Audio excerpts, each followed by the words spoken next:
Bea Alonzo Lantarang tinanggi ang plano sa kasal na sinabi ni Dominic Roque. Ikinagulat ng mga netizens ang hayagang pagtanggi ng aktres na si Bea Alonzo na may plano na sila ni Dominic Roque sa kanilang kasal. Itinanggi ng aktres na si Bea Alonzo na nagpaplano na sila ni Dominic Roque sa kanilang kasal. Inilahad din niyang wala pa siyang ideya tungkol sa magiging kasal nila ni Dominic Roque. Taliwas naman ito sa naging pahayag ni Dominic Roque noong nakaraang mga linggo na may plano na sila ni Bea Alonzo sa kanilang kasala at hinahanda na nila ang kanilang guest list. Kung saan inilahad pa ni Dominic Roque na hindi imbitado si Daniel Padilla sa kanilang kasal ni Bea Alonzo, tanging si Catherine Bernardo lamang. Sa kamakailang panayam kay Bea Alonzo, inihayag niyang wala pa siyang idea kung ano ang magiging detalye ng kasal nila ni Dominic Roque.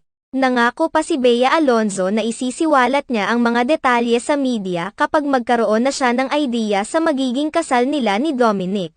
Matatandaan na naging malaking usapin online ang naging pahayag ni Dominic Roque ilang linggo lamang ang nakakalipas na inilalatag na nilang dalawa ni Bea Alonzo ang lahat ng plano para sa kanilang kasal kahit pa hindi pa niya masabi ang eksaktong petsa nito.